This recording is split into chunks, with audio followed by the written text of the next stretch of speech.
Welcome to the Chase Podcast. Dr. Ron Charles is a renowned archaeologist, author, historian, speaker, missionary, and is known as the Christian Indiana Jones. Visit cubitfoundation.org for Dr. Ron's books and information about this global ministry. Hello, I'm Dr. Ron Charles. Thanks for tuning in today. We've been discussing the last couple of months of Jesus' life before he was crucified and resurrected. And we don't see a lot of things recorded about those weeks and those last couple of months until the last week before his crucifixion. But there was activity, but it's just we don't have a lot recorded about it. We know that after the raising of Lazarus, then Jesus made his way north all the way to Galilee and turned around and came back to Jerusalem. And so there's not a lot recorded about those events. We know we have the event about Jesus healing 10 lepers and only one of them coming back to thank him. Other issues where Jesus was teaching his disciples on how it will be after he is gone and so forth. And then the events that happened in Jericho. And we're going to cover one of those events here today, and an event that most children in Sunday school sing about. But today we're going to tell you a little bit about the real man of Zacchaeus. He was a tax collector, and again we're going to be looking at Luke, and so we look at Luke the 19th chapter. Begin to read verse number 1.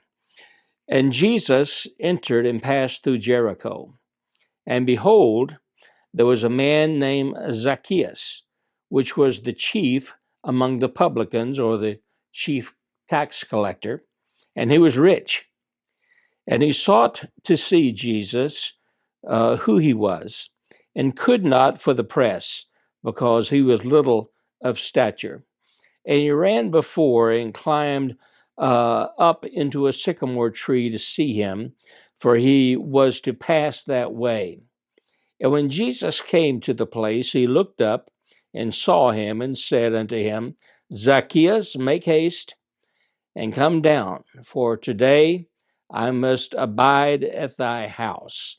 Now the other translations say, today I will eat with you, or eat dinner with you.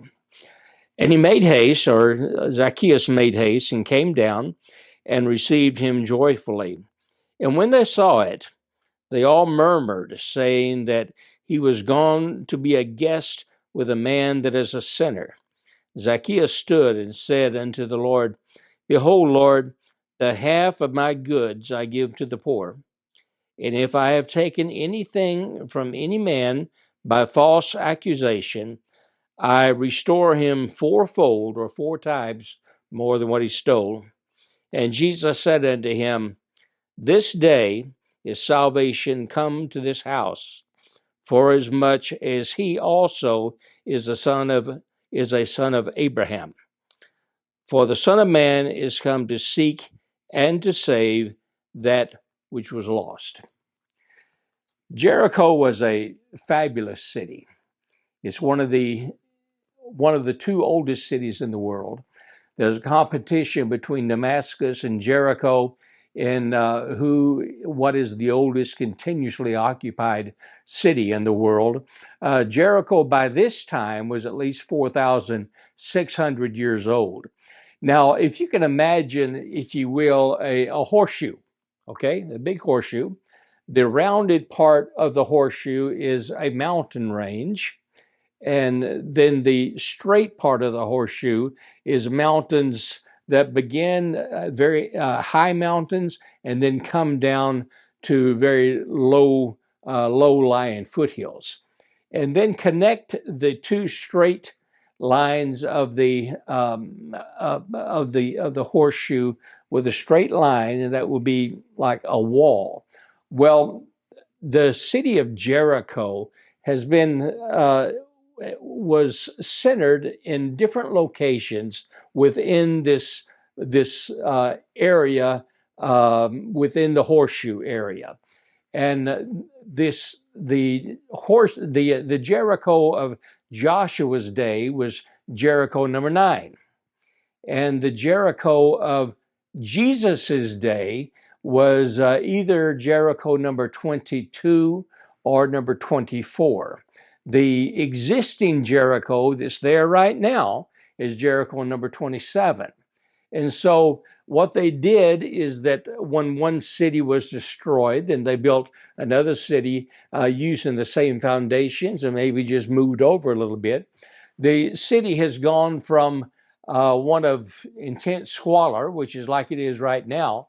It's just not. It's not a tourist attraction that you'd want to go see right now, other than for the historical significance. You just don't want to go there. Up until the time during Jesus' time, when it was the jewel of the Roman Empire. And as a matter of fact, at the time of Tiberius, Jericho was the most expensive city to live in all of the Roman world. And big heavy hitters had houses there. Herod Antipas, Pompey the Great, Mark Antony, Cleopatra, Augustus Caesar, some of the real historical figures that you would, for which history is molded around, had palaces and had residences in Jericho. And at the time of Jesus's ministry, there was a stipulation that if you look at it in today's numerical value and money value, you had to be worth at least $10 million in today's currency in order to even apply for a residency of Jericho. It was that type of city, and it was just absolutely gorgeous. And they had there was no the area that was inside where the city was had straight boulevards, north and south, and northwest and east and southwest, and the boulevards were about 40, sometimes 60 feet wide. There was no traffic that was allowed by chariots or animals of any kind. It was all pedestrian streets except for the very outside. Now, between, if you could imagine, at the end of the horseshoe, there was a wall, and this wall had a gate right in the center, and that's how you get into the city. But 1 mile beyond or down from that wall, there was a second wall, and then that was closed up on the ends with walls and gates. And that second wall was solid; it has no gate in it. And so you'd enter into the area where the two walls were separated. You would enter on this side, which is the road to Damascus, and you'd go all the way through to the other side, which is the gate that had the road to Jerusalem. And then this 1 mile distance there was a road that was about 120 feet wide, went through that. And so if you were rich enough to meet the qualifications, then you can live in Jericho, but you couldn't receive visitors except through special invitation. So you couldn't just go to Jericho and visit somebody unless you had a written invitation in your hand to be given to the authorities. Now you could actually go between the two walls and passing through that way without even going into the city of Jericho, and because Jericho owned that city. Now, it's in that mile area is where all the beggars were. Okay, so if you were a beggar, if you were blind, if you're a leper, whatever, then you could beg for your existence in that area between the two walls, that 1 mile long area. But within the city, there was nothing. No beggars or no poor people or whatever. But let's look at Zacchaeus. Zacchaeus was there. Zacchaeus is a state. If we were to look at it on today's numerical values, Zacchaeus had a state of $247 million. And he was the primary tax collector for the Roman government in all of Judea and in the Decapolis and in Abilene and Perea and in the Galilee. So he was the top dude.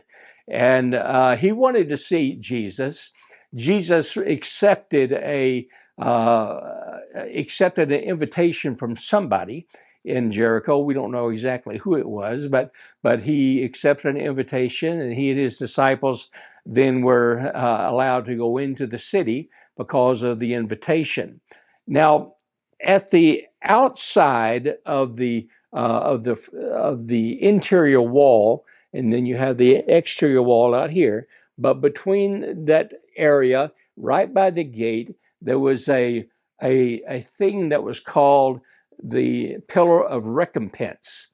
And then there was the office of recompense that was there also. And the man who was responsible for the pillar of recompense at this particular time, he was a Roman. He was a Roman by the name of Crispus Urbancus, and he was a Roman soldier, and as well as a merchant. And he was responsible for the pillar of recompense. What a pillar of recompense did is that within a city of 10,000 people or more, then if you were abused by somebody, if someone came to your house and did work and you paid them, and the work that they did was shoddy, it wasn't any good, and you tried to get your money back and they wouldn't give you money back, or if someone owed you some money and you have tried to collect on that debt and they refuse to give it, then you can go and you can level your complaint at the pillar of recompense. The pillar of recompense is before the courts, before the legal courts. So you can go there and you take off your shoes, and you beat the pillar of recompense. It's a stone pillar about 8 or 9 feet tall, and you beat your shoes on that to dust your feet off, or dust your shoes and the dust from that city off on the pillar of recompense.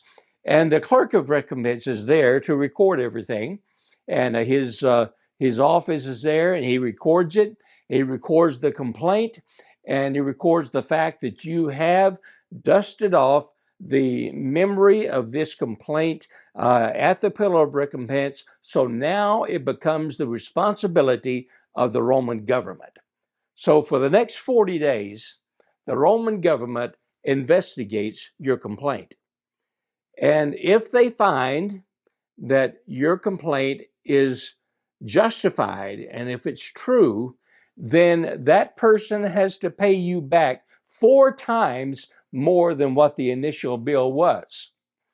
But if after the investigation it shows that you were not telling the truth, then you had to pay him 4 times the amount, or the person that you leveled the complaint against, plus you had to spend 100 days in the local prison. And so the clerk of recompense not only recorded all of these events, but he also recorded any major event that happened within the city, whether it be the city as a whole or the city of between the walls. And so when Jesus came to this town, and Zacchaeus, one of the most wealthy of the city and the primary tax official of Rome for the entire area, that was newsworthy. And so he recorded these events. And this particular event, Jesus's confrontation with Zacchaeus, is one of the ones that is still now on display at the Vatican II Library of the Senate records the Senate Roman records, and that is on display as a record of Jesus' dealing with this man. And so as Jesus was walking, then Zacchaeus went up into a King James Version says sycamore tree. It was actually an African mulberry tree with the mulberry fruit. Very beautiful tree. And as he was walking under it, Jesus saw him and he said, Zacchaeus, come down. We're going to your house tonight for dinner. Which the Jews that were there certainly didn't appreciate it. They didn't like the fact that Jesus is going to a dinner with a tax collector. Now, Zacchaeus was a son of Abraham. He was not a Jew. He was an Idumean. An Idumean traced their lineage back through Ishmael and through Esau. And so Jesus, in fact, was absolutely certain and absolutely true when he said that Zacchaeus was a son of Abraham, but he was not a son of Isaac. And so being an Idumean, then he was certainly within that realm in the greater family. And Jesus recognized that. Now notice what happened.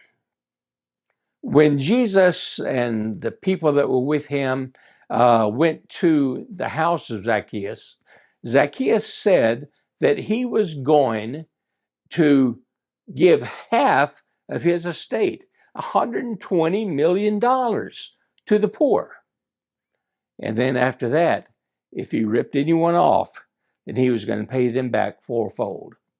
Roman history tells us that Zacchaeus did, in fact, give $120+ million to the poor, not in Jericho necessarily, because they didn't have many poor, but throughout the Judea region and the Galilee region. And he also gave back from his own estate $47 million worth of money back to people who he had taken money from. This was without Zacchaeus accepting Jesus as a Savior. Jesus was present. And just because of the presence of Jesus, then Zacchaeus made this commitment. Now, he did become a follower of Jesus. History shows us that. And Zacchaeus was responsible, 100% responsible, for all of the Christian witness and the churches and such that were built in the city of Jericho by believers in Jesus. He also built churches in Antioch and in Damascus and as far away as Perea and in Philippi. And so Zacchaeus used his wealth for the spread of the gospel, probably like no one else in that particular occupation that he held. And so, but the thing I want you to look at is this, is that when Jesus was present, then Zacchaeus' heart was changed. He didn't have to preach a sermon. Jesus didn't have to give an altar call. He didn't have to do all these things that become necessary for us sometime in our services. Just Jesus' presence was enough for this man to give almost $170 million away from his estate. When Jesus is present, there will be a change. Many churches, they complain because they don't have people saved. They don't have people healed. They don't have people that make commitments to Christ. Maybe it's because Jesus is not present. If Jesus is present, there will be a change. When he's not present, nothing will happen.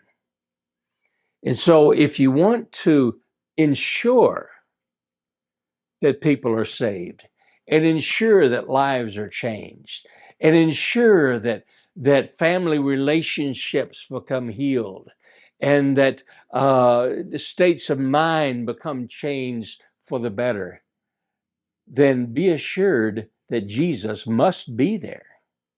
Because if he's not, there will be no changes. And so in the case of Zacchaeus, he did in fact welcome Jesus. And when Jesus arrived, there was a complete turnaround in this man's life that lasted not only for the next few weeks or the next few months, but it lasted his entire life. And we're still reaping the benefits of what Zacchaeus did at that time in our world today. Because as a result of what Zacchaeus did, the Roman government passed a regulation saying that any funds that would get given to a religious establishment, it was tax exempt from Roman taxes. That same principle made its way down through Western history, made its way down through Western law, until even today in America, we still get credit for giving our funds to churches. You don't get taxed on money that's given to religious organizations, and it's all because of what this man did with the presence of Jesus. And so if you want to make a difference in your church, pastors, make sure Jesus is there. Not singing about him, not talking about him, but making sure he is in himself present in your midst, that you can feel him, that you can comprehend that he's among you, that the people that are there, they sense it in their own spirit, in their own heart, that our Lord and our Savior, our Master, is among us. He is here. And it doesn't matter what denomination, it doesn't matter what church affiliation, it doesn't matter what national affiliation. Jesus is the common denominator for all things and for everybody and for all nationalities. Through him and him alone can we have absolute assurance that if he is present, there will be changes. There will be continuities. There will be a rearranging of priorities to make things happen for the good because Jesus is present. And so if pastors, if you are Sunday school teachers or youth leaders or evangelists, if you're having difficulty with commitments in your services, maybe there needs to be an evaluation, a come to Jesus party, so to speak. Get alone with your Lord. Talk to him and ask him what is going on, because you may find out that the reason why nothing's happening is because he's not present. You talk about him, sing about him, have your sermons about him, but he just doesn't seem to be present in your midst. And when he's not, there will not be a change. Out of all of the events that happened in Jesus' life, this one is recorded. Out of all the 119 that are recorded, they're recorded because they made a difference in our lives today. And the only thing we have to do is find out why. Why was this included? Why was this story of Zacchaeus included and another one was not? And once we figure that out, once we come to the realization that this was the purpose of this story being in this book of the 119 events, then we can figure out what we have to do, what we need to do to get from this point to another point to make it happen and to be effective. Zacchaeus didn't have to invite Jesus, but he did. And when Jesus showed up, there was a major difference. There was a difference in the man Zacchaeus. There was a difference in what he did from that time forward, and a difference that influenced the entire world and is still influence in that world today. And so make sure Jesus is present in your family, in your church, in your business, in everything that you do, and everything that you are involved with. Make Jesus the one that's present, and there will be a difference. May God bless you. Hi, I'm Dr. Ron Charles of the Cubit Foundation. We've been in Middle East for going on 30 years, and I would love to come to your church or your meeting to let you know what's happening in reality in the Middle East. And we'd love to come there and let you know what's happening, what the Lord's doing in that part of the world. So if you can contact us at thecubitfoundation.org, then we could come to your place. If you would like to find out more about us, then go to www.cubitfoundation.org. Thank you. The Chase with Dr. Ron Charles is sponsored by supporters of the Cubit Foundation. Visit cubitfoundation.org for Dr. Ron's books and discover how you can support this global ministry.